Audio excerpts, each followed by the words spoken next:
जय श्री राम। जासु विरह सोचहु दिन राति, रटहु निरंतर गुणगन पाति। रघुकुल तिलक सुजन सुखदाता, आयहु कुशल देव मुनि त्राता। अर्थात जिनके विरह में आप दिन रात सोचते हैं, जिनके गुणों को आप दिन रात रटते हैं, वे रघुकुल के तिलक, सज्जनों को सुख देने वाले, देवताओं तथा ऋषि मुनियों के रक्षक श्री राम अब सकुशल आ गए हैं। राम मंदिर अरबों हिंदुओं की आस्था का केंद्र, सैकड़ों वर्षों से संघर्ष की लड़ाई, आंदोलन और लोगों का संयम, आखिरकार राम मंदिर बनने का सपना अब पूरा हो गया। जिन लोगों ने राम मंदिर के लिए अपनी कुर्बानियां दी, उनका फल अब मिलने वाला है।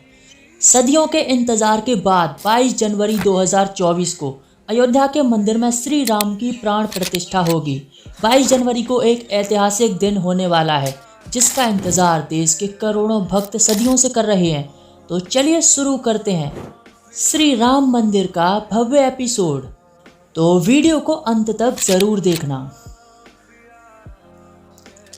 बोलो जय श्री राम।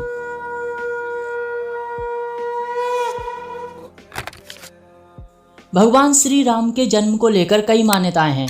वाल्मीकि रामायण के अनुसार श्री राम का जन्म 5114 ईसा पूर्व 10 जनवरी 12:05 पर हुआ था। चैत्र शुक्ल नवमी पुनर्वसु नक्षत्र में, जब 5 ग्रह अपने चरम पर थे। सूर्य मेष राशि में 10 डिग्री, मंगल मकर राशि में 28 डिग्री, बृहस्पति कर्क में 5 डिग्री, शुक्र मीन में 27 डिग्री और शनि तुला में 20 डिग्री पर था।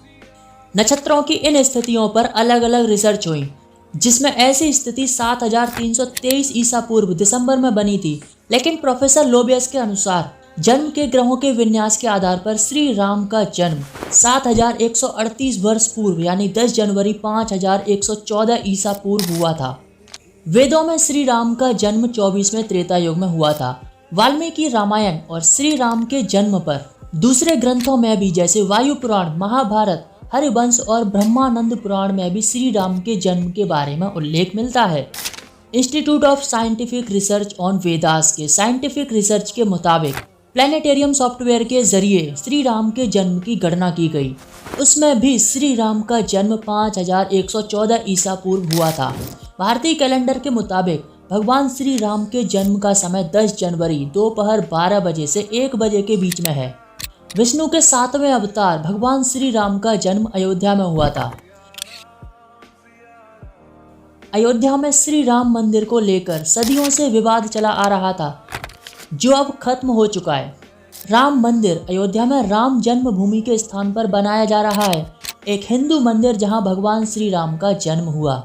भारत के अयोध्या में स्थित राम मंदिर को लेकर चला आ रहा राजनीतिक और धार्मिक विवाद अब समाप्त हो चुका है। 22 जनवरी 2024 को श्री राम की प्राण प्रतिष्ठा होने वाली है। 22 जनवरी 2024 एक ऐतिहासिक दिन होने वाला है। राम मंदिर का इतिहास सदियों पुराना है। इतिहासकारों के अनुसार कौशल प्रदेश की प्राचीन राजधानी अवध, जिसे अयोध्या कहते हैं, बौद्ध काल में इसे साकेत कहा जाता था। अयोध्या मूल रूप से मंदिरों का शहर है।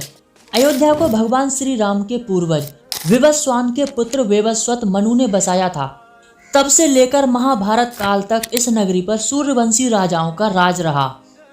कहते हैं भगवान श्री राम की जल समाधि के पश्चात अयोध्या नगरी कुछ काल के लिए उजाड़ सी हो गई, लेकिन उनकी जन्मभूमि वैसी की वैसी ही थी। बाद में भगवान श्री राम के पुत्र कुश ने एक बार पुनः राजधानी अयोध्या का पुनः निर्माण कराया और 44 पीढ़ियों तक इसका अस्तित्व चरम पर था। अयोध्या के आखिरी राजा कौशल राज बृहद बल की मृत्यु महाभारत काल में अभिमन्यु के हाथों हुई। महाभारत के बाद अयोध्या फिर से उजड़ गई, लेकिन श्री राम की जन्मभूमि का अस्तित्व ज्यों के त्यों बना रहा। बाद में ईसा के 100 वर्ष पूर्व उज्जैन के चक्रवर्ती सम्राट विक्रमादित्य अयोध्या पहुंचे। अयोध्या में सरयू नदी के किनारे आराम करने लगे। उस घने जंगल में कहीं कोई रहने की जगह नजर नहीं आई। तब उन्हें कुछ चमत्कार देखने को मिले और उन्होंने खोज आरंभ कर दी। योगी संतों की कृपा से ज्ञात हुआ कि यह नगरी भगवान श्री राम की जन्मभूमि अवध है। संतों के निर्देश के अनुसार सम्राट विक्रमादित्य ने भव्य महल और सरोवर बनवाए। भगवान श्री राम की जन्मभूमि पर काले रंग के कसौटी पत्थर वाले 84 स्तंभों पर विशाल भव्य मंदिर का निर्माण कराया। इस मंदिर की भव्यता देखते ही बनती थी। विक्रमादित्य के बाद कई राजाओं ने इसकी देखरेख की। शुंग वंश के प्रथम शासक पुष्यमित्र शुंग ने मंदिर का जीर्णोद्धार कराया। गुप्त वंशीय चंद्रगुप्त द्वितीय के समय और उनके बाद भी गुप्त साम्राज्य की राजधानी बनी रही। गुप्तकालीन कालिदास ने भी अयोध्या को अपने ग्रंथों में कई बार उल्लेखित किया। 600 ईसा पूर्व तक अयोध्या व्यापार का एक महत्वपूर्ण केंद्र था। 5वीं शताब्दी के दौरान इसे बौद्ध का प्रमुख केंद्र बना दिया। तब इसका नाम अयोध्या से साकेत कर दिया गया। 7वीं शताब्दी में चीनी यात्री हेन त्सांग भारत आया। उसने देखा यहाँ 3000 बौद्ध भिक्षु रहते थे और एक भव्य मंदिर जहाँ हजारों की संख्या में भक्त दर्शन करने आते थे। इसके बाद 11वीं शताब्दी में कन्नौज नरेश जयचंद आया। उसने मंदिर पर सम्राट विक्रमादित्य के प्रशस्ति शिलालेख को उखाड़कर अपना नाम लिखवा दिया। इसके बाद भारतवर्ष पर आक्रांताओं ने आक्रमण कर दिया। आक्रमणकारियों ने काशी, मथुरा और अयोध्या पर लूट मचा दी। मूर्तियों को तोड़ने लगे। 14वीं शताब्दी तक श्री राम मंदिर की जन्मभूमि पर बना ये भव्य मंदिर बिल्कुल सुरक्षित था। इसके बाद अयोध्या को ध्वस्त करने के लिए कई अभियान चलाए गए। अंततः 1527 से 1528 के बीच इस भव्य मंदिर को तोड़ दिया गया और एक मस्जिद खड़ी कर दी गई। मुगल साम्राज्य के संस्थापक बाबर के सेनापति मीर बाकी ने बिहार अभियान के दौरान अयोध्या में श्री राम का भव्य मंदिर तोड़कर एक मस्जिद बनवाई और ये मस्जिद 1992 तक खड़ी रही। अयोध्या में बाबर ने मस्जिद के निर्माण का आदेश दिया। बाबर के सम्मान में मीर बाकी ने इस मस्जिद का नाम बाबरी मस्जिद रख दिया। ये वो दौर था जब पूरे भारतवर्ष में मुगल साम्राज्य का शासन था। मुगलों और नवाबों के शासनकाल के दौरान 1528 से 1858 के बीच 330 सालों में भी हिंदू इस हादसे को भुला नहीं पाए और 1858 में ये मामला कानून तक पहुंचा। 1 दिसंबर 1858 में अवध के थानेदार शीतल दुबे ने अपनी एक कानूनी रिपोर्ट में बताया कि मस्जिद के अंदर परिसर में एक चबूतरा बनाए। ये पहला कानूनी दस्तावेज है जिसमें परिसर के अंदर राम के प्रतीक होने का प्रमाण है। इसके बाद मस्जिद के बाहर एक लंबी लोगों की बाढ़ खड़ी हो गई और विवादित भूमि के आंतरिक और बाहरी परिसर में मुस्लिम और हिंदुओं को अलग अलग पूजा और नमाज की इजाज़त दे दी गई। इसके 27 साल बाद 1885 में राम जन्मभूमि की लड़ाई अदालत पहुंची, जब निर्मोही अखाड़े के महंत रघुबर दास ने फैजाबाद के न्यायालय में स्वामित्व को लेकर दीवानी मुकदमा दायर किया। रघुबर दास ने बाबर ढांचे के बाहरी आंगन में राम के चबूतरे पर अपने स्थायी मंदिर को पक्का बनाने और छत डालने की मांग की, लेकिन जज ने फैसला सुनाया कि वहां हिंदुओं को पूजा करने का अधिकार है, लेकिन मंदिर को पक्का बनाने और छत डालने की अनुमति नहीं दी। 23 दिसंबर 1949 को असल विवाद शुरू हुआ, जब भगवान श्री राम की मूर्तियां मस्जिद में पाई गईं, जिस पर हिंदुओं का कहना था कि यहाँ पर भगवान श्री राम प्रकट हुए हैं, जबकि मुसलमानों का कहना था कि किसी ने रातों रात इन मूर्तियों को छिपाकर मस्जिद में रखा है। यूपी सरकार ने मूर्तियों को हटाने का आदेश दिया। इस पर हिंदुओं ने असमर्थता जताई और हिंदुओं की भावनाओं के भड़कने के डर से विवादित ढांचे पर ताला लगवा दिया। 16 जनवरी 1950 को सिविल जज फैजाबाद में विशारद ने ढांचे के मुख्य गुंबद के नीचे भगवान श्री राम की प्रतिमा की पूजा अर्चना की मांग की। करीब 11 महीने बाद 5 दिसंबर 1950 को ऐसी ही एक मांग रामचंद्र परमहंस ने मुकदमा दायर करके की, जिसमें पूजा अर्चना में बाधा डालने से रोकने की मांग की, जिस पर 3 मार्च 1951 को न्यायालय ने मुस्लिम पक्ष को पूजा में बाधा न डालने की हिदायत दी। इसके बाद 17 दिसंबर 1959 को रामानंद संप्रदाय की तरफ से निर्मोही अखाड़ा के 6 व्यक्तियों ने फिर एक दावा दायर किया और अपने अधिकारों की मांग की। 18 दिसंबर 1961 को एक मुकदमा और दर्ज किया गया। यह मुकदमा यूपी के केंद्रीय सुन्नी वक्फ बोर्ड ने दायर किया, जिसमें कहा गया कि ये जगह मुसलमानों की है और इस ढांचे को मुसलमानों को सौंप दिया जाए, अंदर से मूर्तियां हटा दी जाएं। राम राज्य को वापस लाने के लिए आंदोलन चलता रहा। 1982 में राम, कृष्ण और शिव के मंदिरों की जगह मस्जिदों के निर्माण होने लगे।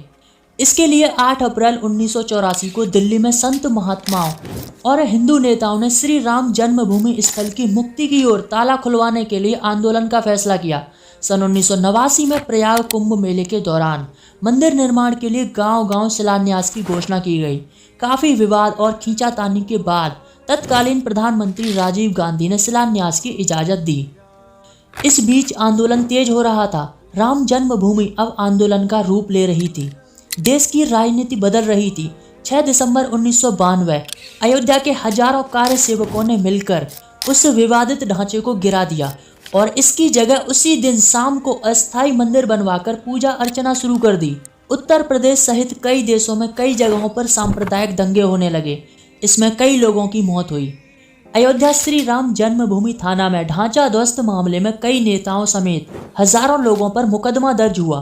बाबरी मस्जिद ढहाए जाने के 2 दिन बाद 8 दिसंबर 1992 को अयोध्या में कर्फ्यू लगा दिया गया।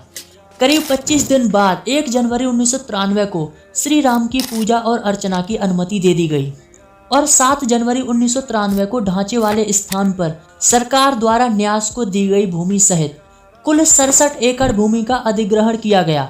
अप्रैल 2002 में लखनऊ खंडपीठ ने विवादित स्थल का मालिकाना हक तय करने के लिए सुनवाई शुरू कर दी। 5 मार्च 2003 को भारतीय पुरातत्व सर्वेक्षण को उस स्थान पर खुदाई के निर्देश दिए। 22 अगस्त 2003 को भारतीय पुरातत्व सर्वेक्षण ने न्यायालय को जो रिपोर्ट दी उससे पता चला कि जमीन के नीचे एक विशाल हिंदू धार्मिक भव्य मंदिर है।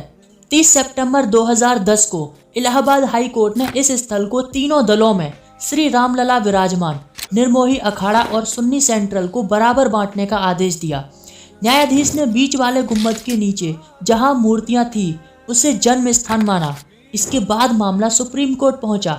21 मार्च 2017 को सुप्रीम कोर्ट ने मामले को सुलझाने की पेशकश की और ये भी कहा जब दोनों पक्ष राजी हैं तो वह भी इस मामले के लिए तैयार है। इसके बाद 9 नवंबर 2019 एक ऐतिहासिक दिन। 134 सालों से चली आ रही कानूनी लड़ाई अब वक्त था फैसले का। जब 9 नवंबर 2019 को सर्वोच्च न्यायालय ने उस स्थल को श्री राम जन्मभूमि माना और 2.77 एकड़ भूमि रामलला के स्वामित्व की मानी, वहीं निर्मोही अखाड़ा और सुन्नी वक्फ बोर्ड के दावों को खारिज कर दिया।